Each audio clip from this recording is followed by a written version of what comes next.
marinig natin pinag-aralan natin sila. Yes, si Cadet, Probationary Second Lieutenant Nilia. Dito ka banda para marinig ng lahat. Ayan. Dito ba? Sige. So, hello everyone. I'm Cadet Lightweight, Irish Manila 4th class. So, ang tinulong mo ni Sir, meron po tayong 5 components po. It's casing, explosive, power source, trigger, and detonator.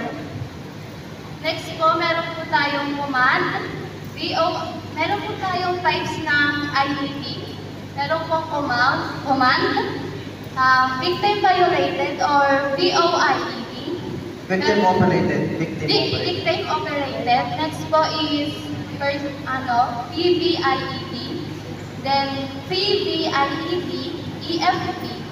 Then sub-explosive po, meron tayong 2 types is meron po tayong high explosive. Meron po dito na example is TNT and dynamite.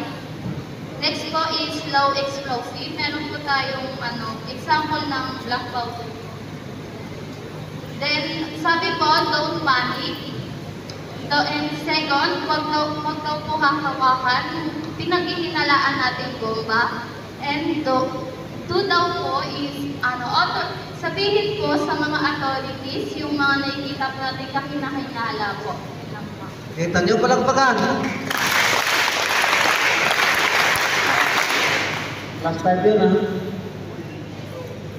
Iba nyo sa Okay, go. Good morning sa inyong lahat. Ako si Cadet Nagpala. At sa types naman, meron tayong VOIED or Victim Operated. Tapos meron tayong command, PBIED, tapos VBIED, and EFP. Tapos yung isa pa dito ay yung chemical and biological. Tapos yung sa casing naman, it conceals from detection and it enhances the explosive power. Meron tayong 2 types of explosive. Meron tayong high explosive and low explosive. Sa high explosive, meron tayong TNT and yung TATP or triacetone triperoxide. Tapos sa low explosive naman, meron tayong black powder and yung potassium perchlorate.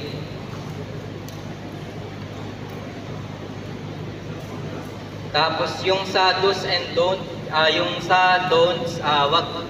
wag basta-basta hawakan yung sa suspected na item, and yung sa do's natin is ipapaalam natin agad sa mga authorities. Yun lamang. Thank you and mabuhay. Okay, mabuhay talaga. Sino ba?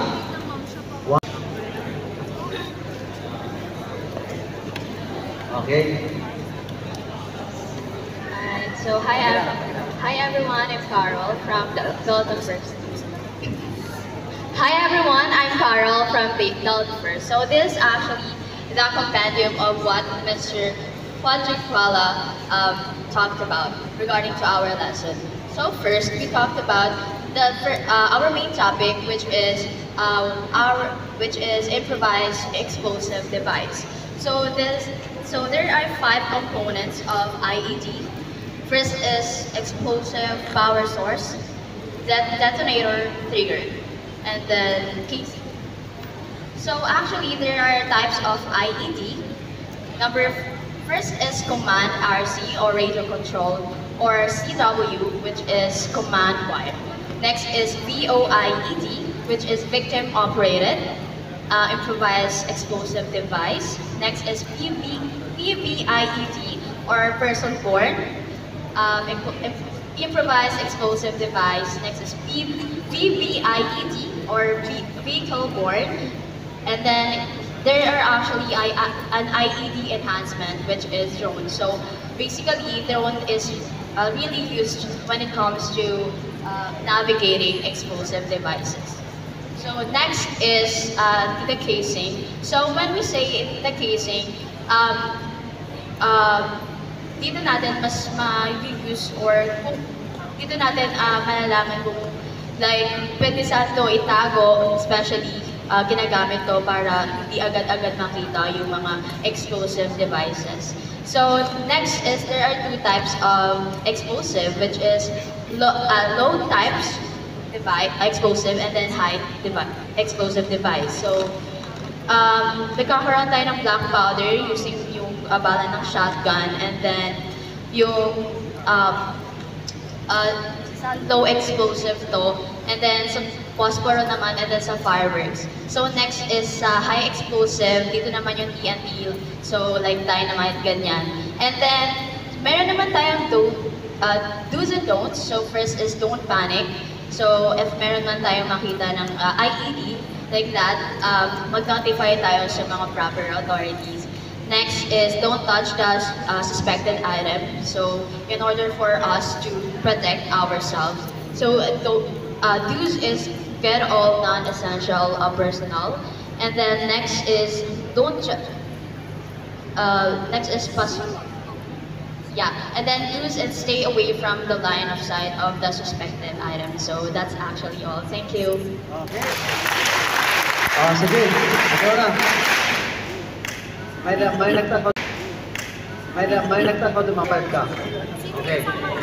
So I'm Cadet Espero, Lord Kian R. And isasama ko yung lecture ni Sir. So una is IED. Ano yung IED? Yung IED is improvised explosive device. Meaning, yun yung mga device yung mga explosive na mas in-improve kaya nga improvise. So, yung mga components nito is casing, explosive, power source, detonator or initiator, tapos trigger or firing switch. Tapos, different types of IED. Ito yung command. Yung command, kinokontrol yung mga explosive. Tapos, POIED. Ito yung victim operated IED. And then, PBIED, person born. Tapos, BBIED, vehicle born. Tapos, EFB, chemical or biological. And IED enhancement, experimental, yung drone born, yung drone na ginagamit. Tapos RC driven, yun nga yung kinokontrol or yung command. Tapos meron tayong two types of explosive, which is low explosive and high explosive. Sa low explosive, merong black powder, potassium perchlorate. Tapos, yung sa high explosive, ito yung TNT, ammonium nitrate base, tapos tricetone, triperoxide. Ito naman yung malalakas na pagsabog. Yung kanina naman low explosive, mababa lang yun. So, sa do's and don'ts, sa don'ts, don't panic. Tapos, wag nyo lapitan or wag nyo hawakan. Tapos sa do's naman, magtawag kayo ng mga authority para ma-check kung explosive nga ba para safe tayo. Tapos, ayun lang.